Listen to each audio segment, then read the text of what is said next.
공익제보자가 본인의 신분까지 드러냈어요. 이게 말이 됩니까? 민원을 청구하고 민원을 사주했어요.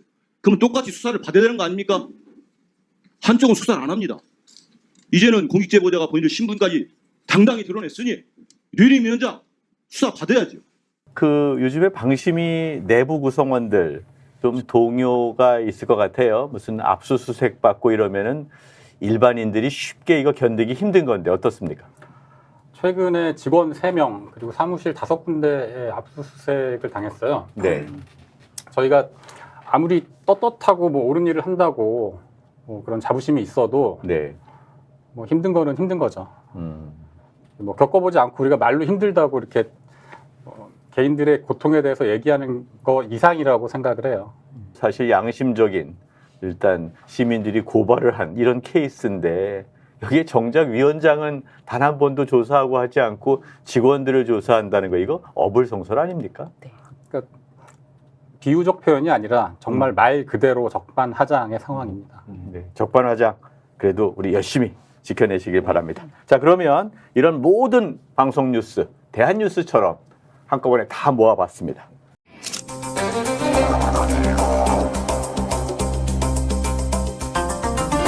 국민의힘 당대표를 뽑는 지난 7.23 전당대회를 앞두고 용산 대통령실 출신 인사가 진보 성향 유튜브 채널에 한동훈 후보를 공격해달라고 요청한 녹취가 뒤늦게 공개돼 한동훈 대표가 반발하고 나서는 등 파장이 커지고 있습니다. 공개된 녹취에 따르면 김 전 선임 행정관은 김건희 여사가 한 후보 때문에 죽으려고 한다면 너희가 이번에 잘 기획해서 치면 여사가 아주 좋아할 것이라고 말했습니다. 김종혁 최고위원도 페이스북에 통화 내용에는 부패와 공작정치, 좌우를 뛰어넘는 정원유착의 실상이 적나라하게 담겼다며 한동훈에 대한 공작을 지시한 김대남의 배우는 누구인가, 그를 서울보증보험 상근감사로 보내줄 정도의 막강한 실력자는 누구인가라고 지적했습니다.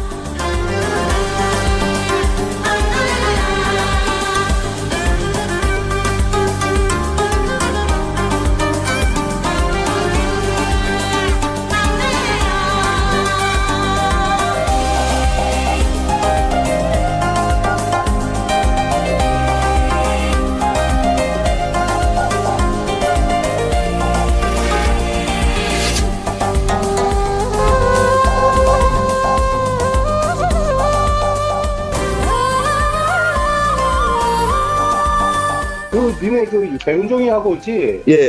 그 서울에서 니네 고발하고 막 이런 거 있잖아. 예. 시민단체 국힘에서 한 거보다도 여기 시민단체에서 한 게 몇 개 있어. 그렇죠. 예, 알고 있어요. 예. 그거 다 내가 한 거야. 아, 형님이? 김 전 비서관은 서울의 소리 백은종 대표뿐 아니라 김건희 여사를 비판한 매체나 언론인들을 자신이 고발하게 만들었다고도 말했습니다. 그렇게 난리 치면서 그렇게 고발도 해주고 백은종이 또 고발해야지. 그다음에 또 여사 난리 쳤던 놈들도 내가 몇 군데를 고발을 해줬는데. 예. 야, 그런 나를 주시고 이렇게 밀어내냐. 자, 대통령실 보수단체를 동원해서 비판 언론을 고발 사주했다. 이게 고발 사주 이러면 또 민원 사주에서 방심위 얘기들이 떠오르는데요. 요즘 뭐 김대남 씨, 뭐 정치 브로커 같은 명태균 씨 이렇게 해서 여러 가지 얘기들이 나오는데 이 고발 사주, 민원 사주 이러한 것들이 대부분 판박이 같아요. 그 하는 짓이 판박이뿐만 아니라 네. 실제로 고발 사주와 민원 사주의 플레이어가 같은 사람이에요. 네. 그 용산에서 고발을 사주했던 그 세민연이라는 단체가 있잖아요. 네. 그 세민연의 부회장이 김흥수 씨인데 네. 그 사람이 류일임 씨의 KBS 입사 동기였어요. 네. 그리고 작년에 그 민원 사주 사건에 맨 처음으로 방심위에 민원을 넣은 사람이 그 사람이에요. 네. 네. 그분이 저번 엊그제 그 청문회 할 때 나왔는데 네. 그 부인이랑 딸인가 그 셋이 같이 민원을 네, 네. 낸 게 확인이 된 거예요. 그랬더니 자기는 사주한 게 아니라 동참한 거다. 가족들이. 그 전에 그런 사례 있냐 했더니 그건 기억이 잘 안 난다. 그런 식으로. 사실은 위원장이라는 게 고도의 정치적 중립성이 유지되고 여야의 정파를 뛰어넘어서 사실 여러 가지를 객관적으로 해야 되는데 이런 위원장 모신 적 있었습니까? 아니 저희가 그 정도를 기대하는 게 아니에요. 네. 범죄만 저지르지 않았으면 좋겠다. 아, 그래요? 예, 예. 그런 생각입니다. 네. 지금은 거의 위원장의 범죄 수준인데 범죄가 있다라고 고발했더니 경찰에서는 고발자를 조사하고 위원장은 한 번도 조사를 하지 않고 있는 네. 그런 형국이 아닌가 생각이 들어서요. 진짜 언어 도단이다라는 생각이 듭니다. 자, 두 번째 우리 KBS 조직 개편에 대한 이야기를 한번 해보죠. 보통 우리 신문방송학과에서 처음 배우는 게 아젠다 세팅, 의제 설정인데 네. 때로는 의제 실종이 네. 문제가 되기도 하는데 요즘에 의제 설정이 좀 문제가 되는 게 있다면서요? 이 KBS가 10월 1일에 지상파 3사 메인 뉴스 가운데 KBS만 저녁 종합 뉴스에서 다루지 않았습니다. 이게 말이 안 되는 거거든요. 게다가 사실 국군의 날에 이 행사가 있었긴 했지만은 그 행사가 굉장히 문제가 여러 가지가 있었잖아요. 그래서 MBC는 국군의 날 관련된 보도들이 그렇게 칭찬할 만한 것이 아니다라는 내용을 MBC가 굉장히 잘 보도를 했어요. 그리고 정말 여러 가지 문제점들이 있었다라는 내용들을 그런 보도들을 MBC는 하는 동안에 KBS는 무슨 신무기들의 위용 이래가지고 한마디로 말해서 윤석열 대통령이 원하는 보도만 쭈르륵 그렇게 해주는 이런 짓을 하고 있는 거예요. 그러니까 진짜 이제는 그냥 박미인의 뉴스, 윤석열의 뉴스가 되어버렸구나 이런 생각이 들었고요. 그리고 이제 그 지상파 3사 중에서 그 KBS만 그 김대남 씨 뉴스를 안 했다라고 네네. 제가 말씀드렸잖아요. 네. 근데 이 문제도 제가 깜짝 놀랐던 게 네. 그 너무 보도들이 너무 적어요. 이 관련된 보도들이. 그래서 KBS 뉴스만 보시는 분들은요, 이 김대남 씨 녹취록 관련된 내용을 거의 못 알아들으세요. 무슨 일이 있었는지를 알 수가 없어요. 그리고 심지어는 그 명품백 그 관련된 무혐의 결론 있잖아요. 네. 그거 최근에 제가 이거 깜짝 놀랐어요. 이것도 10월 2일 날 명품백 그 무혐의 결론이 났잖아요. 그런데 그거를 검찰에서 뭐 PPT 뭐 100장을 뭐 해가지고 막 브리핑을 했다라고 했거든요. 근데 이거를 MBC에서는 그 브리핑이 너무 뭐 어처구니가 없다라고 하면서 굉장히 그 내용에 대해서 사실은 자세히 이야기를 했어요. KBS는요, 어떻게 보도했냐면은 너무 그 검사가 말한 내용을 충분히 우리- 딱 전해준 거예요. 한 꼭지로. 그래서 제목도 직업적 양심 따른 것, 무혐의 결론 이유는 해서 검사의 취지를 아주 참 충실하게 담아주는. 국군의 날 보도는 국군의 소리 방송이었고 네. 이거는 검찰의 소리 방송이 10월 되어버렸다. 2일은 정말 KBS만 보시면요, 다른 나라에 살고 계시다. 이제 우리가 또 다른 이제 뉴스 아이템이 있는데요. KBS 제작본부의 팀장들의 보직 사퇴. 네. 이건 만만한 일이 아니에요. 이제는 KBS 보직 사퇴가 있는데 전화 연결 바로 했습니다. 우리 조혜진 KBS 부본부장님, 제가 궁금한 게 있어요. 네. 팀장 도대체 몇 명 정도가 됐고 그 보도 교양을 담당하는데 그 중에 16명이 보직 사퇴를 했다고 했죠? 맞습니다. 우선 이제 시사교양국이고요. 보도교양국이 아니고 네네. 시사교양 PD 팀장 16명이 이번 주 수요일 보직 사퇴 성명을 냈고 네. 한 4-5명 정도를 제외한 거의 전원이 지금 보직 사퇴 성명을 사내 게시판에 올린 상황입니다. 다수가 보직 사퇴를 한 거네요. 네. 네네. 거의 대다수입니다. 네, 거의 대다수가. 네네. 네. 자, 이 핵심적인 팀장들의 요구, 보직 사퇴의 이유가 있을 것 같아요. 우선은 사측이 이번에 조직 개편을 강행을 하면서 우리 시사교양 프로그램의 가장 이제 핵심적인 프로그램이라고 할 수 있는 추정 60분을 보도본부로 이관을 하고 네. 시사교양국을 축소하는 조직 개편 결정에 대한 항의 차원에서 시사교양 PD 팀장들이 박민 사장, 낙하산 사장이 회사에 입성한 이후로 최초로 초급 간부들의 보직 사퇴 상황까지 지금 나온 상황입니다. 지금 저희는 이 박민 사장의 이런 조직 개편의 결정이 KBS 시사교양국의 사회 비판 기능 자체를 말살하려는 시도라고 생각을 하고 있습니다. 네네. 그래서 정권을 뼈아프게 하고 권력자를 겨누는 방송을 못하게 만들겠다. 그런 목소리를 못하게 만들겠다는 것이 이번에 이 추정 60분 이관과 시사교양국 축소 결정의 본질이라고 생각을 하고 있습니다. 윤석열 대통령한테는 달콤하고 김건희 여사한테는 달콤할 수 있지만 국민들이 원하는 뉴스 아이템들은 제대로 보도하지 않고 있다. 뭐 이런 얘기네요. 정권의 뼈아픈 얘기는 모두 편성표에서 삭제시키려 하고 있다. 그래서 KBS의 양대 노조라고 할 수 있는 양대 노조, 두 개 노조가 파업 찬반 투표 중인데 이 결과 언제 나옵니까? 지금 주말을 지나 다음 주 월요일 저녁에 결과가 나오게 됩니다. 만약에 양대 노조가 공히 파업에 찬반해서 찬성을 하게 된다면 KBS 방송이 상당한 타격을 입게 되는 거 아닙니까? 저희는 지금 박민 사장의 연임을 저지하고 네. 박민 사장이 지금 놀랍게도 연임까지 꿈꾸고 있습니다. 99%가 반대하는 사장 아닌가요, 직원들이? 맞습니다. 거기다가 지금 저희 양대 노조뿐만이 아니라요. 네. 신생 노조인 가치 노조도 사장 신임 투표를 진행을 해서 방금 전 결과가 나왔는데 투표율 86%에 연임 반대 93%의 결과가 나왔습니다. 이른바 MZ 노조, 신세대 맞습니다. 노조죠?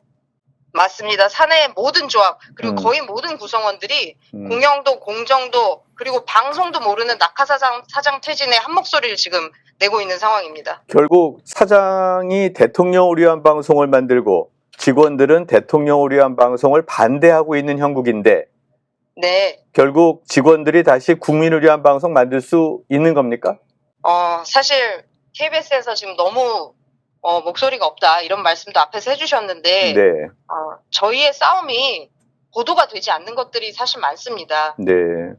사실 뭐 기미가요 문제로 광복절에 저희가 국민들께 큰 심려를 끼쳐드렸지만 그날 동시에 비슷한 시간에 나갔던 기적의 시작이라는 이승만 전 대통령에 대한 찬양 다큐멘터리가 있습니다.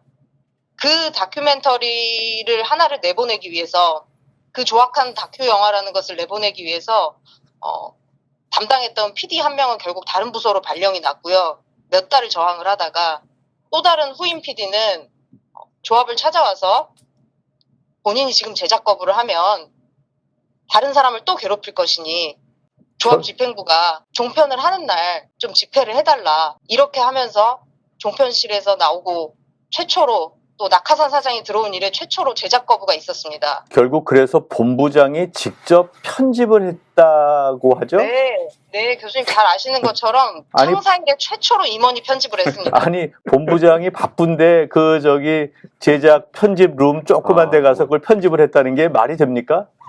하여튼 그 KBS 내부의 목소리를 용기 있게 또 의미 있게 책임감 갖고 얘기해 주셔서 감사하고요. 이호찬 위원장님. 네.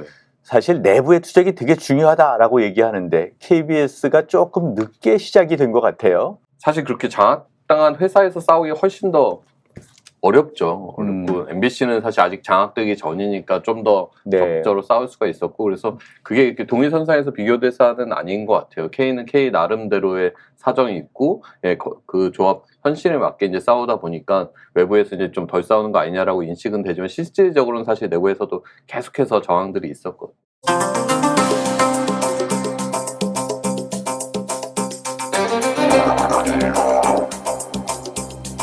자, MBC에 대한 방송의 법정 제재가 많이 있었어요.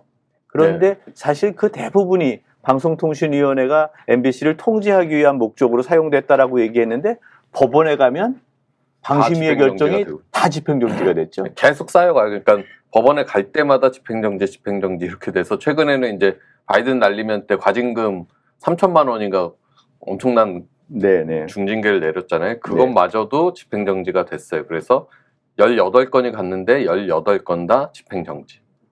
18건 전체가 인용이 됐다라는 건 사실은 법적으로는 상당히 의례적인 일이고 네. 이렇게 예상을 할 수 있었 상황에서 방심위가 그런 결정을 했다면 방심위의 심의 결정 자체가 상당히 문제가 있는 거 아닐까요? MBC 18건 뿐만이 아니라 다른 네. 방송사들 다 합하면 30건이에요. 네. 30건이 소송이 제기가 됐는데 네. 전부 다 집행정지가 지금 됐고요. 네.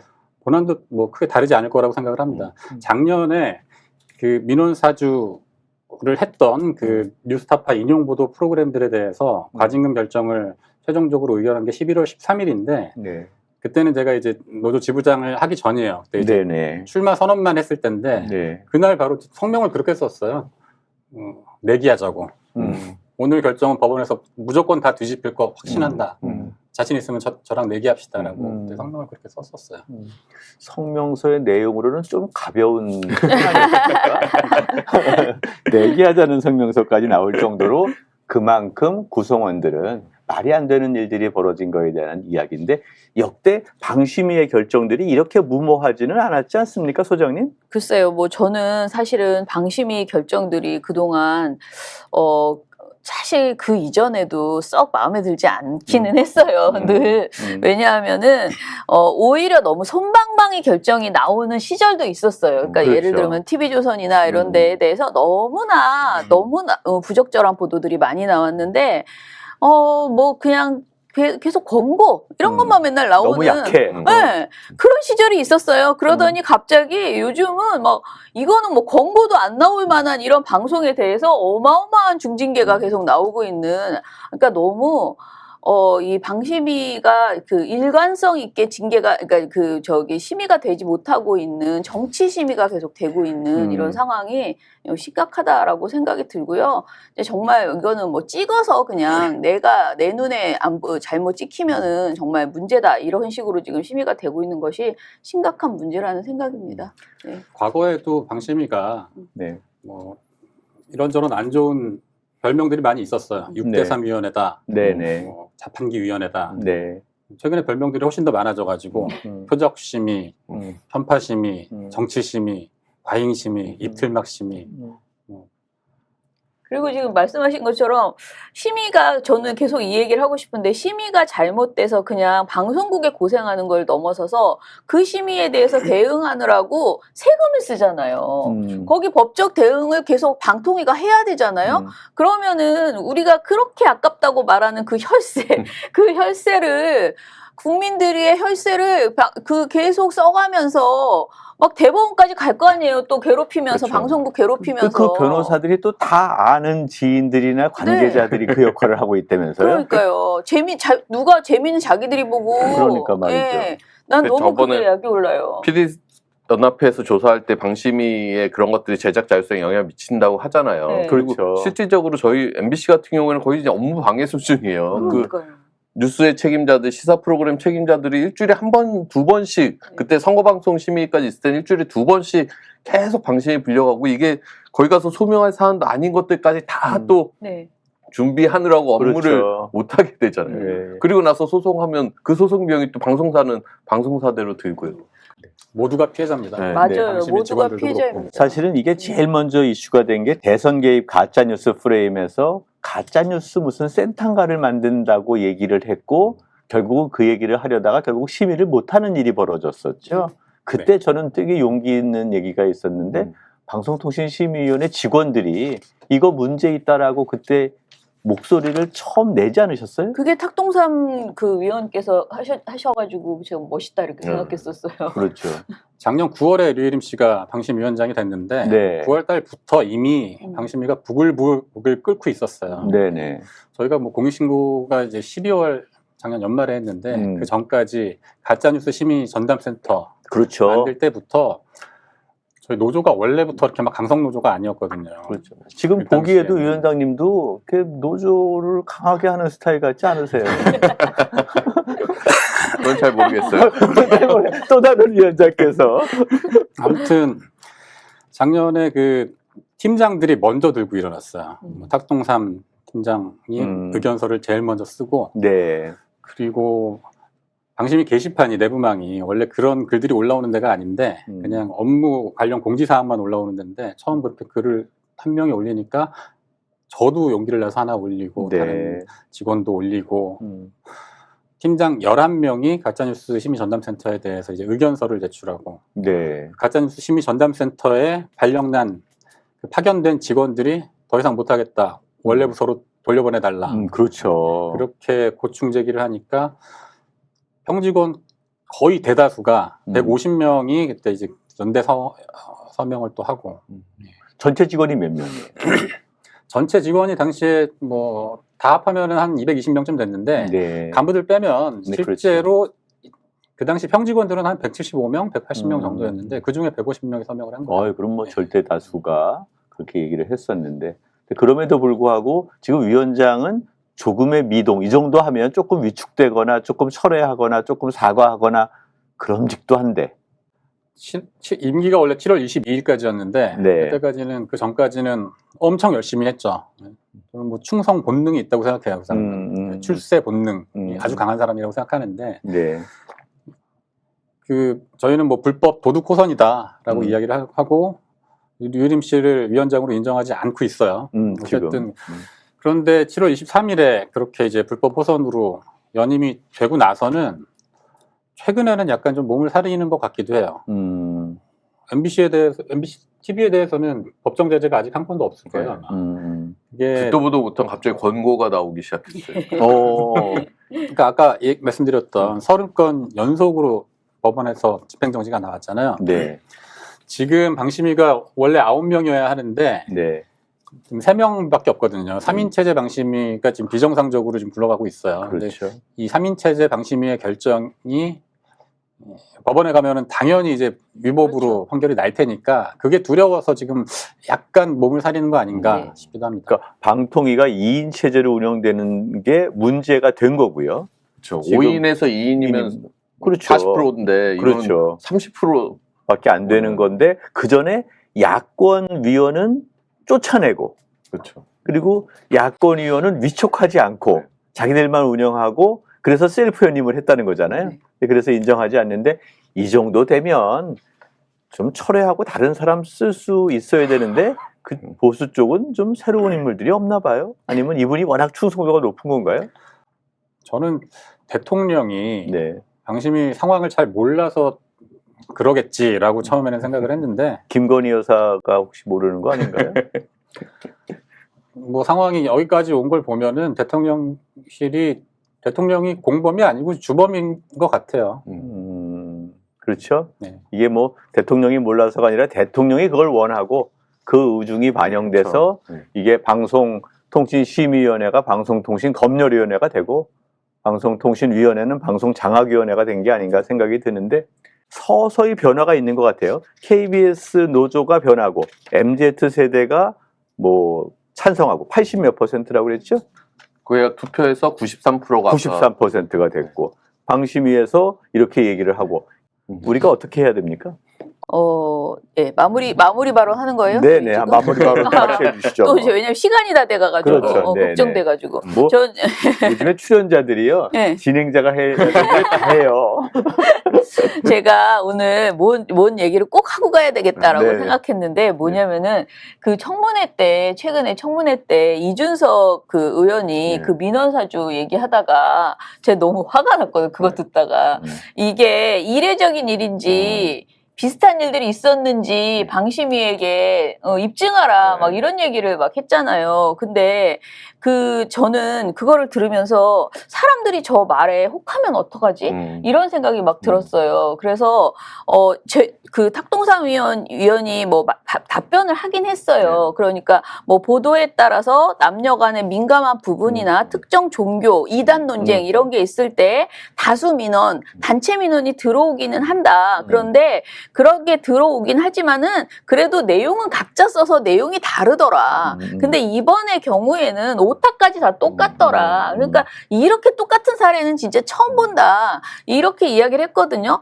근데 지금 이렇게 오타까지 똑같은 이런 민원 사주는 진짜 난생 처음이다. 물론 뭐 예를 들어 아까 뭐 어떤 특정 종교에서 야 여기다가 민원 내 이렇게 하면은 각자 집에 가서 자기들이 그것도 사주라면 사주일 수는 있겠지만은 각자 넣기는 했지만은 이렇게 복붙해가지고 내지는 않잖아요. 자기 식구들한테 막 다 내라고 하고. 그러니까 이거랑 그거랑은 사실은 다르죠. 근데 이거를 똑같은 식으로 이렇게 이준석 그 의원이 말을 하고 그것을 반심위가 반례를 제시하라. 반례가 안 나오면은 이거 별거 아니지 아니다. 않는 거냐. 이런 식으로 얘기하는 거는 저는 본질을 흐리는 굉장히 이 사태를 너무 물타기 하는 행동이다라는 그렇죠. 생각이 들어서 다시 한번 설명을 좀 우리 저의 그게 억울한 마음을 다수의 민원이 들어갔다는 게 핵심이 아니라 네네. 그렇죠. 위원장의 지인과 그렇죠. 친척들이 동원됐다는 그러니까요. 게 핵심이잖아요. 보통 네. 뭐 시민사회단체든 뭐든 어떤 사안이 있을 때 단체로 민원 넣을 수 그렇죠. 있죠. 네. 네. 그게 어떤 운동의 차원일 그렇죠. 수도 있고. 근데 그게 아니라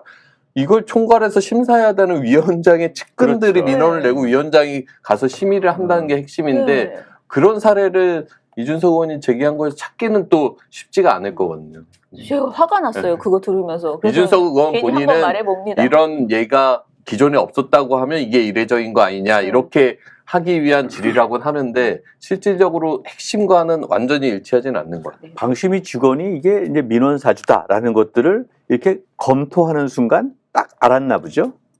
업무하면서 자연스럽게 알게 된 거예요. 네. 뭐 류일임 씨 쌍둥이 동생이 이름이 류희까지 갔거든요. 아, 이름이 그러니까. 특이하니까 음, 찾아보니까 바로 또 검색이 되고 그렇죠. 그 사람 말고도 방심위에서 정년퇴직한 분이 한 명 있었는데 이름이 아주 특이해요. 네. 아주 특이하신 분이어가지고 직원들이 모를 수가 없거든요. 그러니까 자연스럽게 알게 됐고 실명을 써서 이제 해야 되니까. 자연스럽게 소문이 난 겁니다. 아, 그렇군요. 그 심의 한 사람이 누구냐, 그 심의를 하자고 요청한 사람이 누구냐를 물어서 그것도 여러 위법적인 방법을 동원해서 인적 사항을 파악한 것으로 보입니다. 그걸 수사하는 내용입니다. 근데 그걸 가지고서 류희모 우기 이 특별한 이름 때문에 확인이 된 겁니다. 구글링을 통해서 확인을 한 거예요. 그거 아시잖아요. 왜 행정 전산망을 활용해서 위법적으로 확인한 것처럼 몰아가십니까? 그래서 문제 제기를 하니까 그 문제에 대해서 시정은 안 하고 오히려 문제 제기한 사람을 징계하겠다고 했던 것이 참 그 얘기를 똑같이 국민의힘 최영두 간사들 와서 이 문제의 핵심은 정보 유출인데 그렇죠. 정보 유출은 안 하고 무슨 민원사주 이거 하고 있다고 또 그렇게 반대로 얘기를 하더라고요. 그래서 아 정말 너무들 한다. 정말 적반하장 정부입니다. 그렇죠. 아. 그러니까 윤석열 정부 시대에 아까 중요한 얘기가 있는 게 더 이상 윤석열 대통령은 모르고 뭐 누군가 제3자가 이런 압박을 가했다. 이런 환상 갖지 말아라. 네. 핵심은 대통령이다. 대통령 스스로가 결정하고 그걸 밀어붙이지 않고서야 위원장이 어떻게 자기가 대통령의 뜻을 반해서 이런 얘기를 하겠습니까? 라는 것이고요. 민주적인 절차가 있는 많은 제도들이 허물어지고 있는데 방송에서는 방심위, 방통위가 허물어지고 있고 이것이 공영방송을 그냥 길들이는 차원이 아니라 파괴하는 것 같아요. 나는 그래서 다른 건 모르겠어요. 공영방송을 길들이기까지는 그것도 마음에 안 들지만 이렇게 파괴하는 것은 정말 문제다라는 생각이 드는데 그 점에 대해서 한 말씀 하고 오늘 정리하겠습니다. 우리 공영방송 파괴 문제 있다라는 얘기 한번 좀 해주시죠. 아, 당연히 공영방송은 우리 국민의 것이고 우리 그렇죠. 국민의 알 권리 그리고 민주주의를 위해서는 우리가 뭘 알아야지 민주주의 할 거 아닙니까? 그렇죠. 투표도 하고. 근데 공영방송은 정말 우리의 물론 이렇게 스픽스도 있고 좋은 그렇죠. 유튜브들을 통해서 알 권리를 또 충족하기도 하지만은 저는 기본적으로는 공영방송을 통해서 아주 기본적으로 최고의 그 정말 정제된 정보들이 그렇죠. 기본적으로는 제공이 되어야 된다고 생각을 하거든요. 그리고 각자 도생으로 정말 수많은 그 유튜브들이 또 아주 정말 여러 가지 정보들을 거기다가 얹어주는 것이죠. 그래서 이 공영방송 장악은 진짜 민주주의를 파괴하는 것이다라고 생각합니다. 그래서 이것에 대해서는 우리 국민이 진짜 아주 단단하게 저항해야 된다라고 생각합니다. 그렇죠. 이게 단지 MBC를 지키고 KBS를 지키는 차원이 아니라 우리나라 공영방송 전체를 지키고 더 나아가서는 민주주의를 그렇죠. 지키는 거 아닌가 생각이 들고요. 그리고 방심위 직원들이 아니 뭐 지금 자기 밥그릇 지키고 자기 월급 높이겠다는 시위가 아니잖아요. 그럼요. 저항이 아니잖아요. 그런 면에서 방심위 이런 일은 민주주의의 보루를 마지막까지 지키는 일 같아요. 내부적인 분위기 요즘에 어떠세요? 조금 힘이 나십니까? 아니면 여전히 좀 힘드십니까? 각자 개개인들은 일을 하면서 계속해서 불합리한 일들을 하게 되는 상황은 아주 힘들죠. 힘들지만 그래도 저희가 어떻게 보면 또 똘똘 뭉쳐서 부끄러운 일을 부끄럽다라고 말하는 게 그것도 용기가 많이 필요했지만 뭐 신나게 떠들고 있는 측면도 있습니다. 그래서 그것도 차이가 있는 것 같아요. 방통위는 직원들이 특별하게 이렇게 저항하지 않는데 방심위는 그래도 이렇게 할 수 있는 게 민간 자율기구라고 하는 특성을 좀 가지고 있기 때문에 그런 거 아닙니까? 그럴 수도 있고요. 김준희가 있고 없고 예. 아니 그 국민의힘에서는 자꾸 무슨 좌파 노조가 앞장서서 선동을 했다거나 아니면 뭐 민주당이랑 공모해서 그런 망상에 가까운 선동을 하고 있죠. 국민의힘에서. 근데 사실 제가 지부장이지만 노조가 대단한 거를 했다기보다는 그냥 평범한 직장인들의 양심적인 목소리가 그냥 서로 용기를 북돋워 주면서 여기까지 온 것 같아요. 저는 다른 기관의 공무원들이나 뭐 다른 공공기관 직원들에게도 용기를 내시라는 말씀 드리고 싶습니다. 네. 지난번 어떤 공개석상에서 김준희 위원장이 그런 얘기를 하시더라고요. 제가 어떤 것을 만든 게 아니라 우리 조합원들이 원하는 다수의 의견대로 제가 쫓아가고 있습니다. 근데 그 의견이라는 게 대단한 게 아니거든요. 부당한 걸 부당하다고 얘기하고 방심위가 제대로 역할을 못했을 때 역할을 해야 된다라고 주장하는 그 일반적인 상식이 허물어져서 지금 이러고 있는 게 아닌가 생각이 듭니다. 우리 마지막으로 위원장님, 현재 MBC는 조금 뭐 좀 이제 숨을 좀 고르고 있죠? 네, 어쨌든 2심 그 집행정지에 대한 2심 결정을 10월에 받아봐야 이제 조금 더 안정 기간이 약간 길어질 것 같은데 네. 그거에 따라 좀 달라질 수 있을 것 같고요. 네. 저는 이 정권 정말 대단하다고 생각되는 게 좀 전에도 오늘 막 이 중에 계속 뉴스가 쏟아지는데 황상무 있잖아요. 네. 88 테러 발언했던 네. 사람이 KBSN이라는 프로그램에서 스포트라이트라는 프로그램 진행을 하고 있다는 게 오늘 밝혀졌네요. 이게 사람들이 잘 안 봐서 그런 건지 하여튼 네. 경제 스포트라이트 진행자를 8월 말부터 하고 있다고 그래서 그러면 그게 KBS의 계열사에 계열사의 프로그램인데. 그러니까 이 사람들이 정말 국민적인 상식 그다음에 뭐 반성 이런 게 전혀 없구나. 쫓겨난 지 얼마 됐다고 이 사람이 프로그램을 진행을 하고 있어요. 일자리 나눠주기는 참 열심히 그리고 하십니다. 쫓겨난 수준이 이게 거의 무슨 정보사 회칼 사건 그러니까요. 이런 걸로 MBC를 비유했다는 네. 것 자체가 정말 반언론 자유의 그런 생각들을 갖고 있는데 이런 것들이 이어지고 있다. 자, 이런 상태에서 저는 그렇게 봅니다.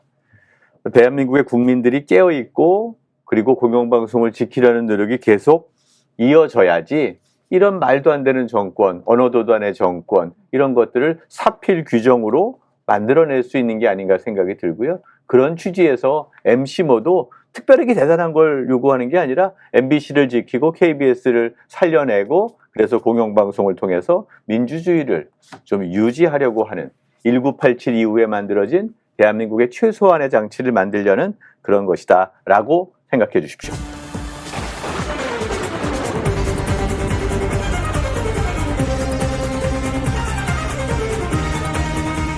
이 문제에 대해서 업무 방해로 형사 고발을 했는데 지금 국민권익위원회도 조사를 하지 않고 있고 그리고 양천경찰서에서도 아무런 조치를 취하지 않은 상황에서 다시 한번 오늘 형사 고발을 하게 되었습니다. 방심위 직원이 6명의 지인을 이용해서 17건의 민원을 사주한 셀프 민원, 청탁 민원 사건이 있었습니다. 그걸로 정말 즉시 파면이 되었고 법원이 했던 중요한 말이 방심위의 핵심 가치가 공정성, 공공성에 있는데 이와 같은 셀프 민원, 민원 사주 이런 행동은 이 공공성, 공정성을 저해야 하는 심각한 위법행위다. 절대로 용납할 수 없는 비위행위 이렇게 표현을 했습니다. MBC를 지키고 KBS를 살리고 공영방송을 지켜서 민주주의를 만들어내려는 목표가 완성되는 순간까지 저희 생방송 이어지겠습니다. 감사합니다. 감사합니다. 네. 감사합니다. 우리나라 나의 대한민국 거꾸로 가고 있네. 표현과 언론 자유 억압하고 거꾸로 가고 있네. 마지막 남은 우리 공영방송 MBC도 위태롭다. 권력 감시 앞장서온 MBC를 삼키려 하고 있네. 이틀막이 웬 말이냐. 언론 자유 보장하라. 마지막 남은 MBC를 시민들이 지켜내자. 이틀막이 웬 말이냐. 언론 자유 보장하라. 마지막 남은 MBC를 시민들이 지켜내자. 우리나라 나의 대한민국 거꾸로 가고 있네. KBS, YTN 다 접수하고 민주주의 파괴하네. 외국 회사 뭐 조만한 백이죠. 마지막 남은 우리 공영방송 MBC도 위태롭다. 권력 감시 앞장서온 MBC를 삼키려 하고 있네. 이틀막이 웬 말이냐. 언론 자유 보장하라.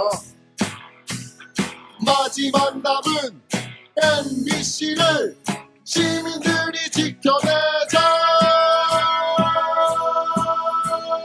깃들막이 웬 말이냐. 언론 자유 보장하라. 마지막 남은 MBC를 시민들이 지켜내자.